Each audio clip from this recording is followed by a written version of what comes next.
Hey guys, this is going to be a quick video where I will be making my predictions for tonight's Oscars, the 2020 edition. So this is for is it 93rd, 92nd, one of the two Academy Awards that go live in about an hour and a half from now. So we're really close to the ceremony.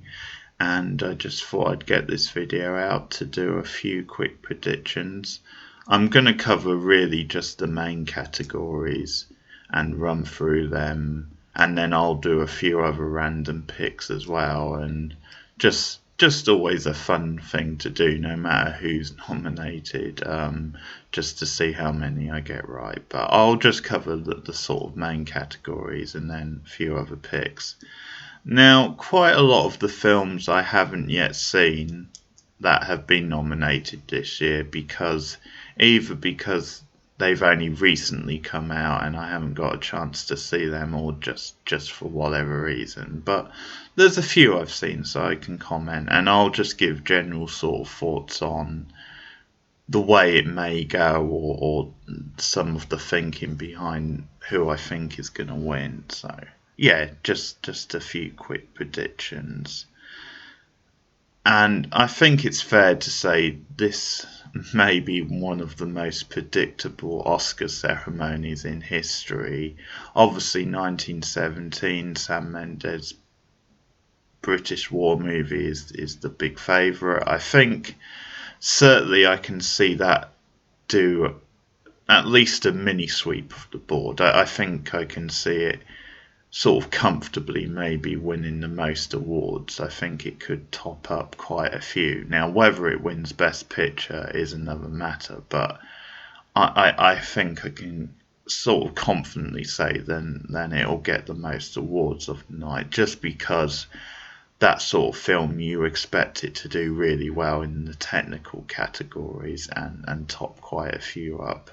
But we'll see anyway. But I'm going to get into the awards. I don't expect any major upsets. Let's put it that way. I think mostly it'll go according to form. But I'll start off at the top with Best Picture, and I'll work my way down. And as we know, in recent years, I think for the last 10 years, they've made this choice to extend the Best Picture category. It used to be just 5, and now it's either 9 or 10. I believe it's 9 this year, but it can be as many as 10.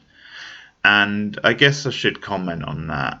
I sort of have mixed feelings on it. On the one hand, I think it's a good thing just because you tend to get more independent or smaller type films nominated sometimes. So I do think the publicity for those films having an Oscar nomination probably does help their box office and helps get the word out about the film. A good example of that, I think, is The Kids Are Right from about 10 years ago. I think it was like 2010, 2011. And that was like an independent type feature, which was, I think it got wider attention because of the Oscars and the awards. So that definitely helped that film. On the other hand, I think it does make it sort of muddies it a little bit, if you see what I mean. Firstly, because I think just to limit it to 5 films, that just gives it a more clear, definite, sort of argument that you're saying, yeah, these are the 5 best films of the last year, even though it's the Oscars and you have to take it with a pinch of salt because they very rarely really match what a lot of people will be thinking are the best films, and they have their little rules and tricks, so very rarely will they be like representative of the film world in general. But anyway, it's just that idea, then it's sort of quality over quantity, if you like, with having 5. So I think it dilutes it a bit having as many as 9 or 10. But the other thing is also, I just think it makes it a little bit more predictable. predictable, because I think, for example, and I'll get into the nominations in a minute, but something like Parasite, which, okay, art house film getting a lot of critical praise, is meant to be really, really good, has a strong director who has a good track record, but it seems highly unlikely that Parasite will win. It just seems like it's there to make up the numbers. So I think what ends up happening is, because they've extended the field, it means then there's a number of films that you think, well, they're just there to make up the numbers. They don't really have a chance of winning it. And that dilutes it again, because it just feels like, well, they don't really feel that this is one of the best films of the year. Or it's just diluted because it's like 9 or 10 rather than 5. So there's more also rans, if you like. Whereas if it was just 5, I think it would be clear cut than these 5 definitely are our picks, and rather than just having these placeholders. So I think there's good and bad to it, but I think those are certainly the negatives. I think also in recent years, and I'll get into them actually, but I'll talk more about this. But I was going to say, in recent years, they have thrown like curveballs in, like the Green Room last year, for example. I think almost to surprise people, because going in you have definite favourites. But I'll read out the nominations and make my pick before. So the first one is Ford v Ferrari, the James Mangold film based on the real life story of, as it says, Ford versus Ferrari, that whole feud. You've got Christian Bale and Matt Damon in the lead, so that's that one. You have The Irishman, Martin Scorsese's glorious return to form, and you can find a review of that, quite an in-depth review on the channel, which I think was just tremendous. I think it lived up to the hype, the expectations, and I think probably one of Scorsese's best films. Then you have Jojo Rabbit, Taika Waititi's quirky sort of satire on the Second World War in Nazi Germany. So there's that. That's another one, sort of notching up quite a few nominations. I'm not sure how well it'll do, but it has a presence anyway. It has been quite a popular mainstream film. You also have The Joker, so a rare comic book movie to make the list. Of course, Joaquin Phoenix, a strong contender for Best Actor. Then you have Greta Gerwig with her follow-up to Lady Bird, and that's Little Women, the new version of Little Women, which she's really modernised and updated. Done some different things with it. Then you have Marriage Story, the Netflix movie, which kind feels like kind of Kramer versus Kramer meets a Woody Allen type film, but for this sort of current generation, if you like. You've got Adam Driver, Scarlett Johansson, and also Laura Dern in a supporting role. So pretty impressive cast. Noah Baumbach writing and directing that one, and he has some pretty solid, like, indie cred, if you like, and a few awards nominations in the past. Then you have 1917, as I said, Sam Mendes. It's powerful, really haunting World War One picture about these two young boys, if you like. It's sort of like teens or in their own 20s who are sent for this horrifying mission along the front line, and yeah.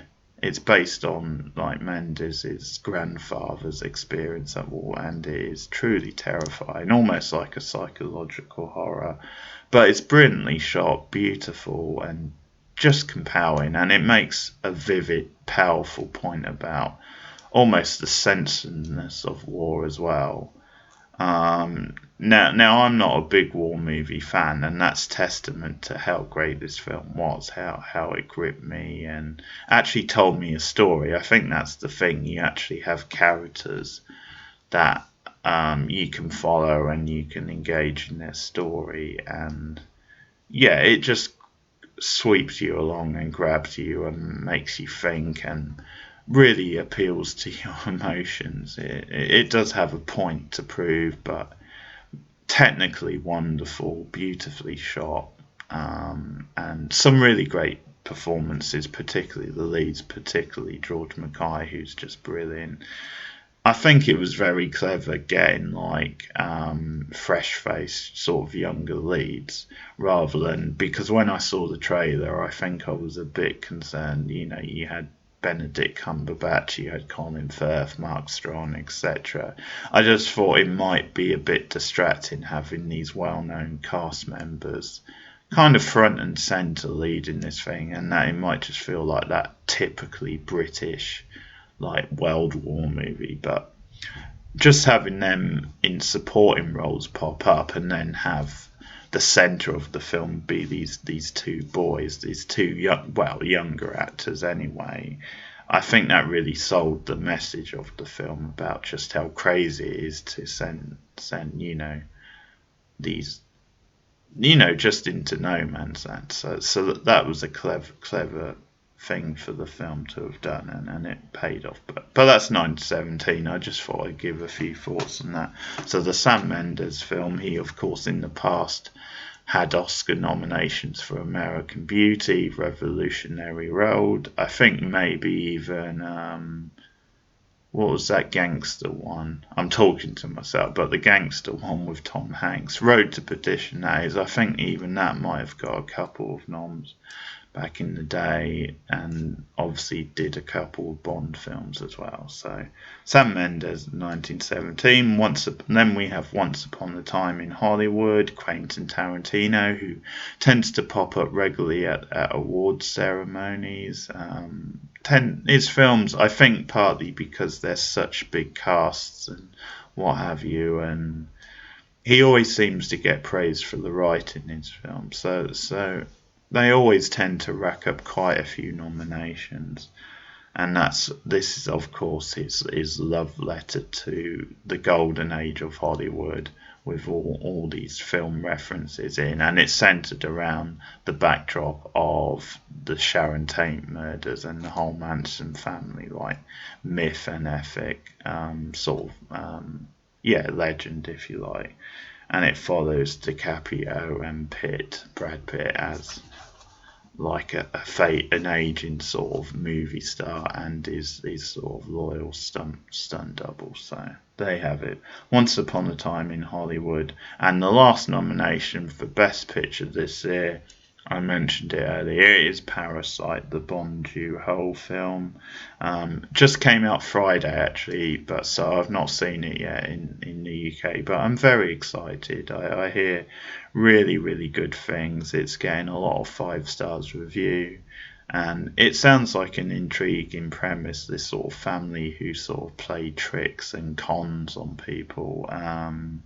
And yeah, I've heard it's really one of those where the characters are very murky, but you still kind of like them, or you still sort of root for them, and sort of interesting. And I saw his movie Okja on Netflix a few years ago, and I liked that a lot. I know he's meant to be. I think he's had some hits and misses. I think some people feel some of his films are better than others, but this, from the reviews anyway, seems to be one of his very best. So there you have it. It's got a Best Film nomination anyway.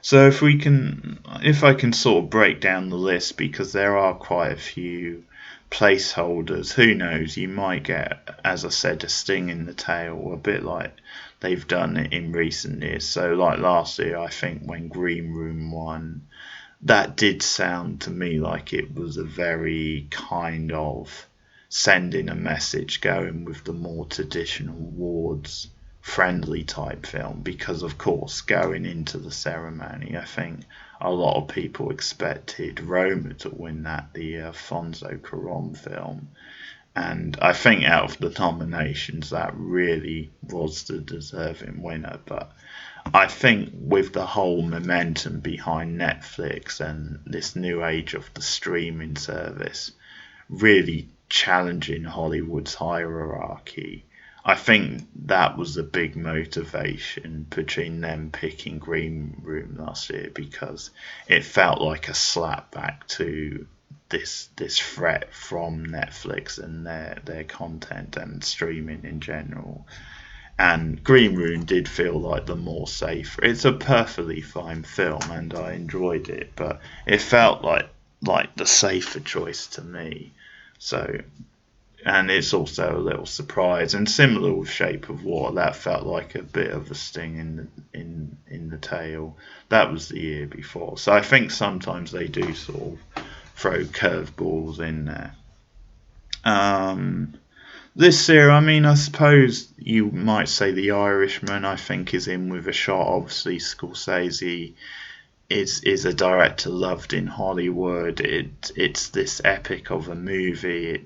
It's a period type piece. You've got a big meaty sort of cast there, so it does tick a lot of the boxes.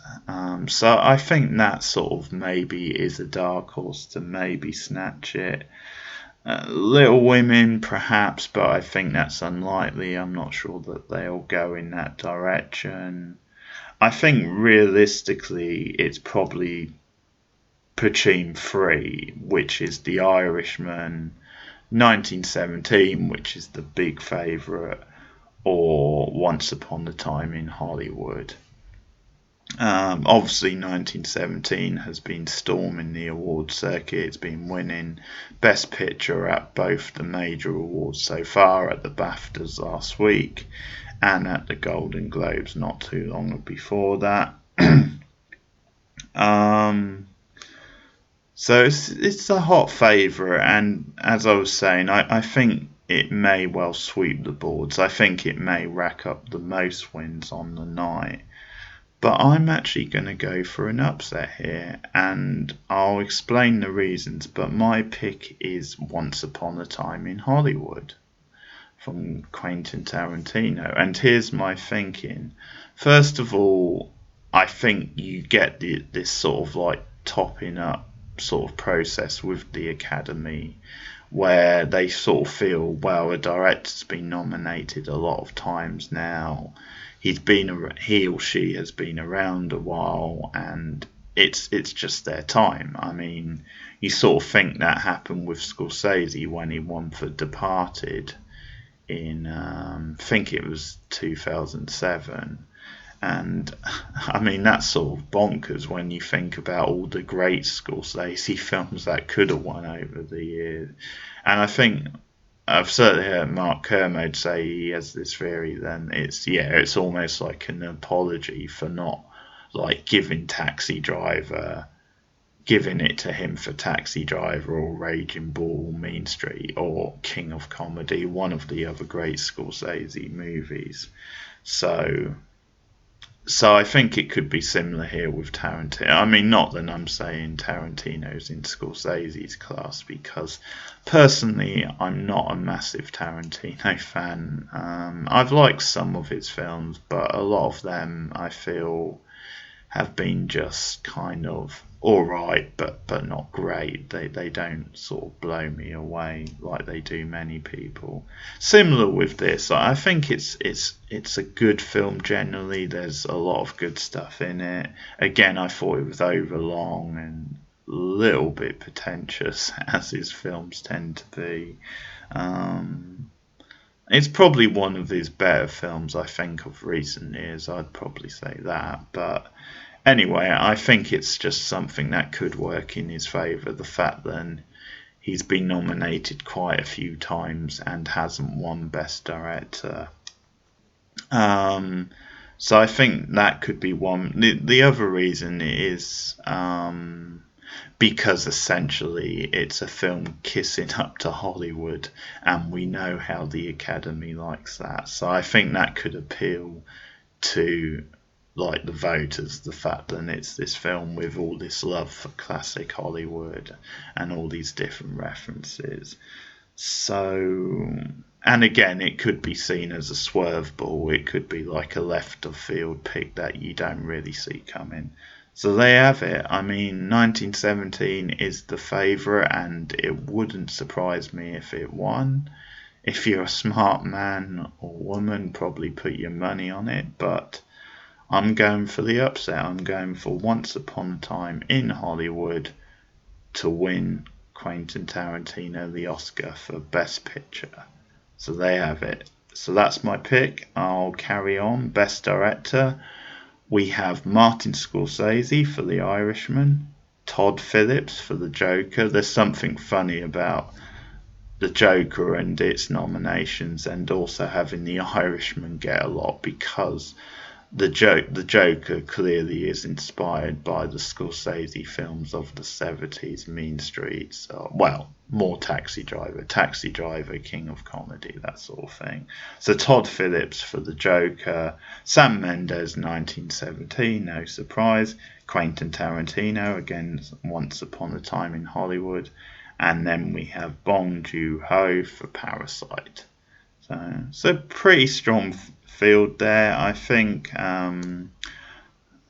I mean, Todd Phillips is weak, really, for the Joker. I think it's just because that film's getting a lot of nominations, so they think, hey, why not stick him in there? I'm not a massive fan of Joker, I'll be honest. I sort of underwhelming. I mean, I won't do a whole review now, but I sort of thought from the start it was a pointless sort of film that didn't justify its existence to me, and did just feel like a bit of a rip-off of those Scorsese movies from the 70s, as I said. But anyway, Joaquin Phoenix's performance stand out from that movie, and Phillips, I just don't think he's a particularly great director. There's nothing wrong with the direction in that movie. It's pretty, solid, but it's nothing special. I don't think he belongs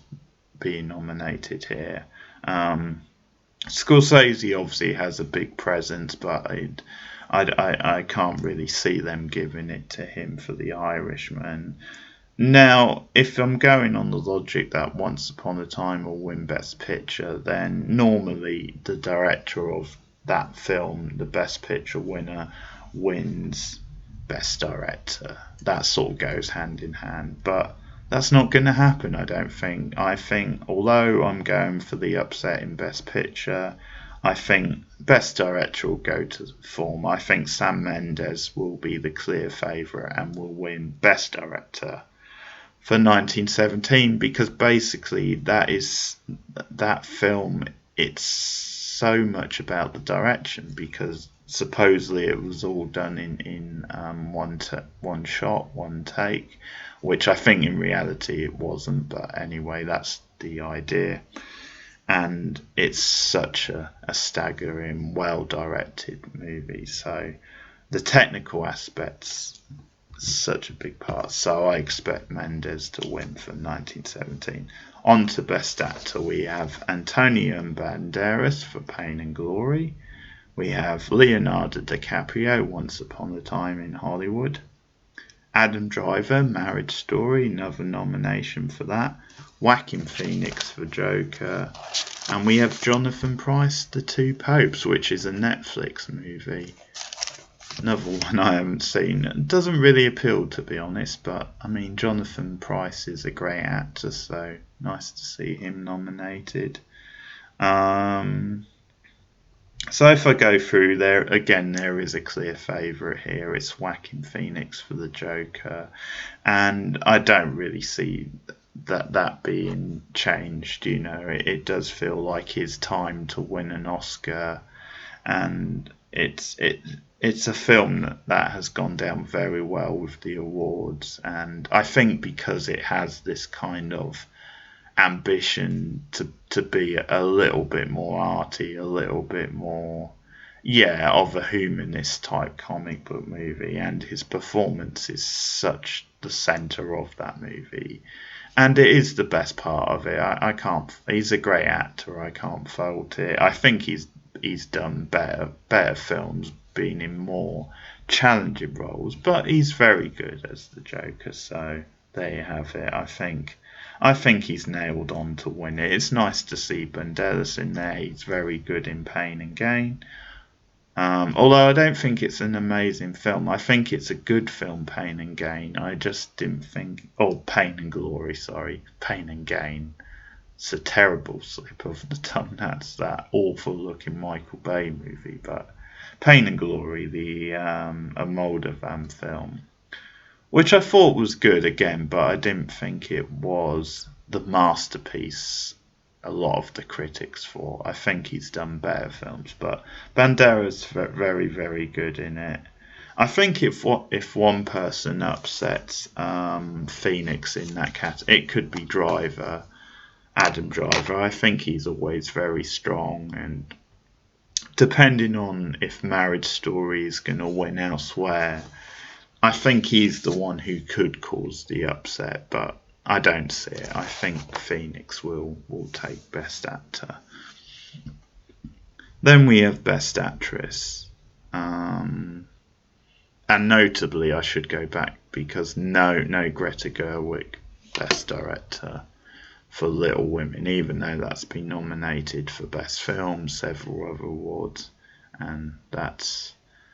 Hey, I mean, I was a bit indifferent, but if you go on the logic, then her film's been nominated for Best Picture, and these other awards, really she should be nominated for Best Director, and that does seem a bit of a sexist oversight, but there you have it. You can comment on that in the comments. Best Actress now, and I think this is another one which really you can't see going any other way. But we have Cynthia Erivo for Harriet, another film I haven't seen, but I hear really good things. And actually, at the moment, Erivo is appearing in The Outsider, the HBO miniseries, which I've been reviewing on this channel.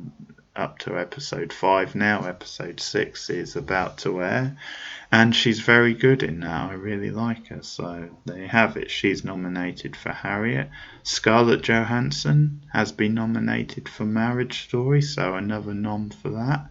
Saoirse Ronan, Little Women, she's in there. That's her 4th nomination. 4th at quite a young age. She was nominated for Lady Bird a couple of years ago. She's fantastic in that. So reunited with Greta Gerwig and another nomination.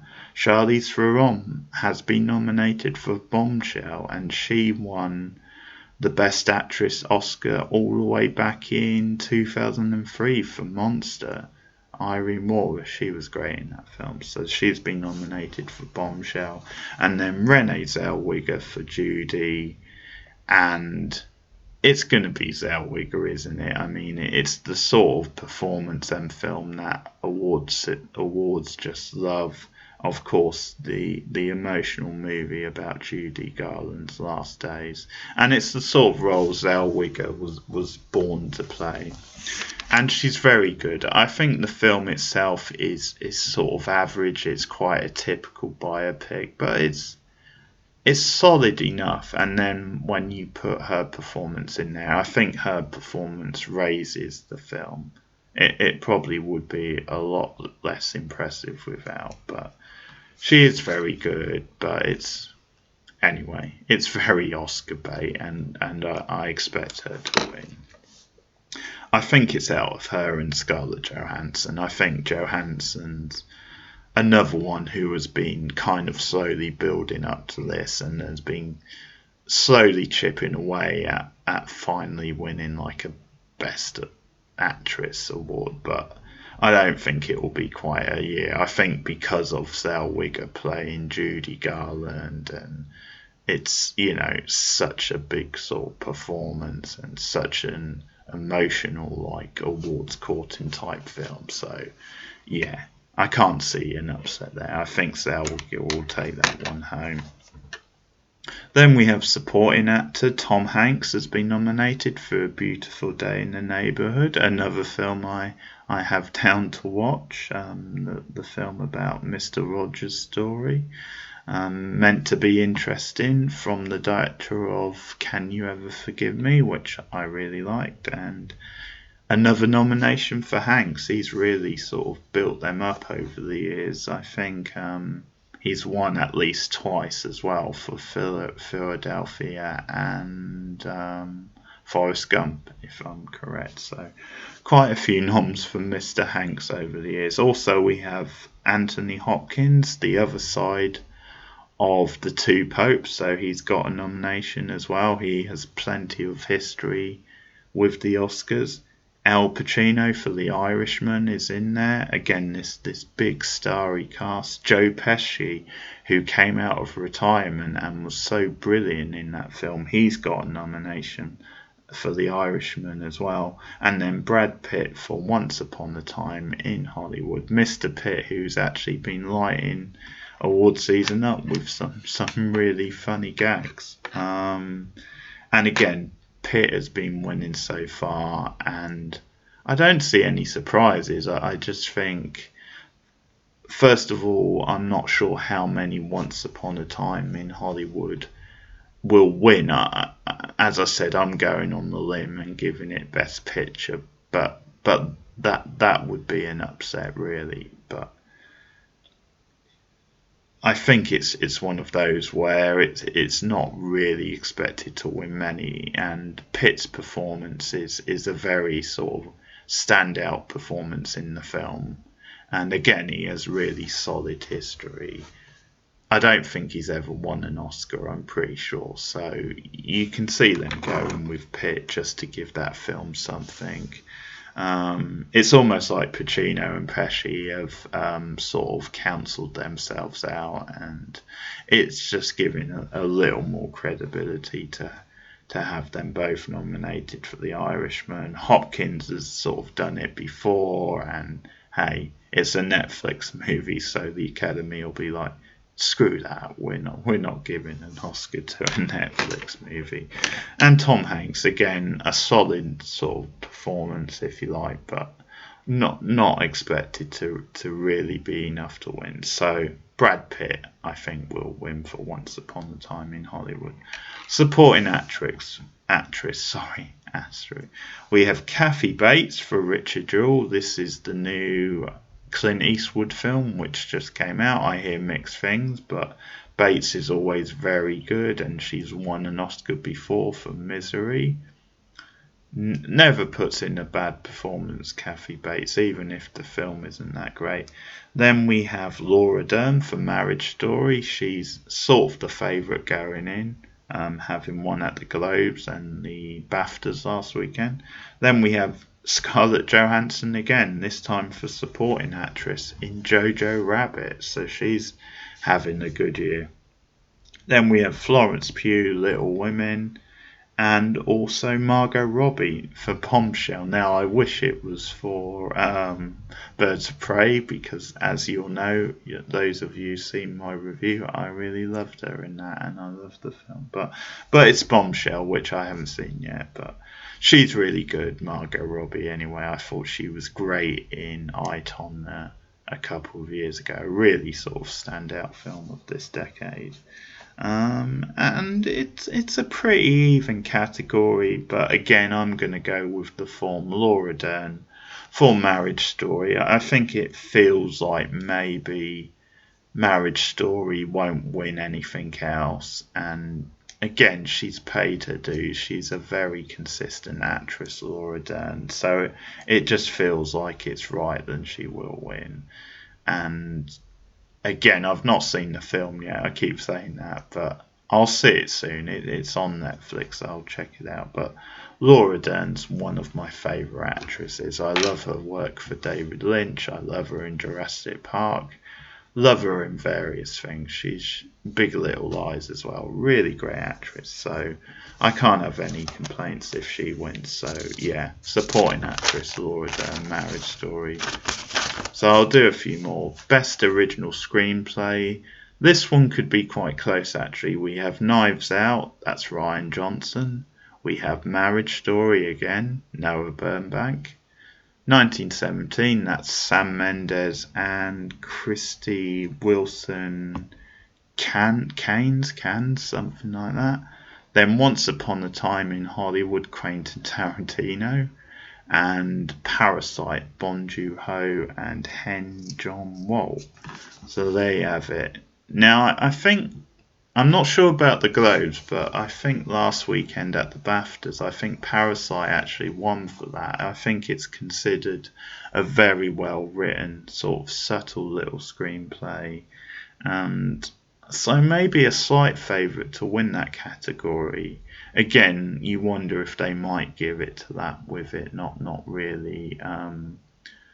I mean, there is another category it probably will win, but outside of the main ones. 1917, again, if you think it might sweep the board, I think Best Original Screenplay is one it could win, although to be honest it doesn't really stand out for the writing itself, and I think because it is inspired by the experiences of Mendes's grandfather, if you like, it might just be one of those where they might see it as there's not a lot of craft gone into the actual like script and the but anyway.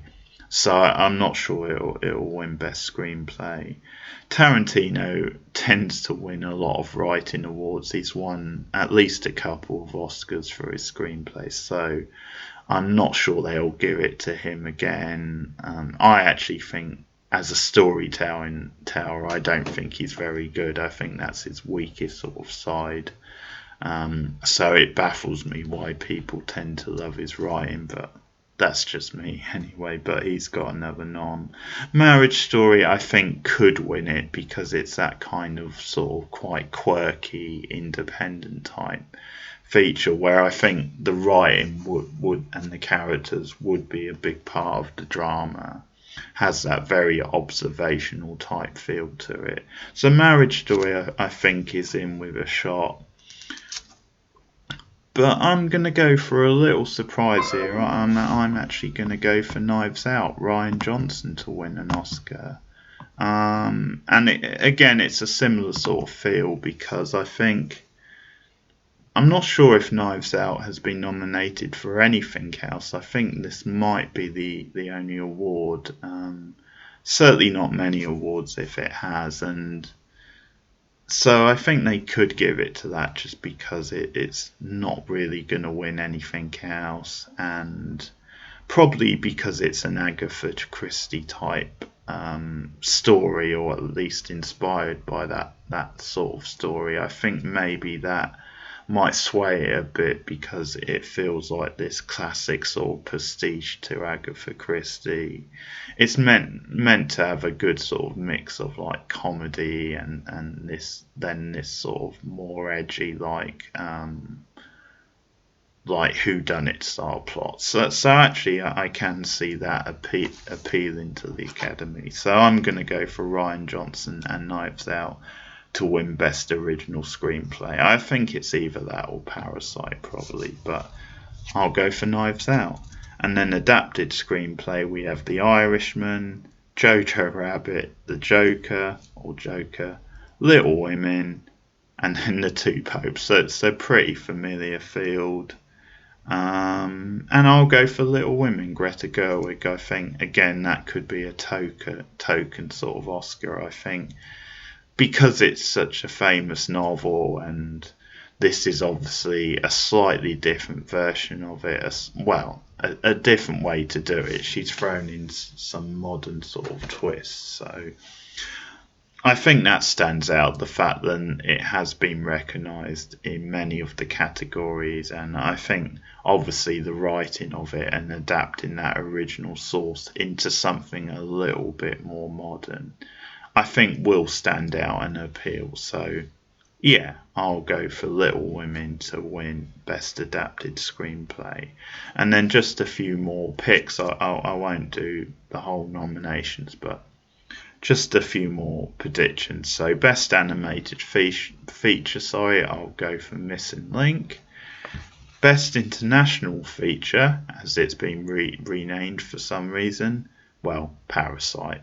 because it's unlikely to win Best Picture. So I think that's almost assuring. That's just telegraphed. It's in the running for Best Picture, so it'll probably win Best Foreign Picture. I think that's pretty obvious. Best Score, I'll go for Hilda.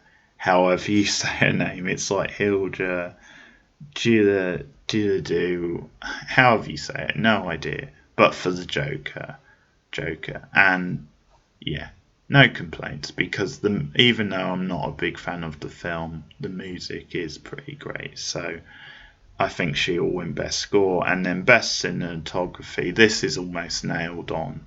Roger Deakins for 1917. Another amazing job by him.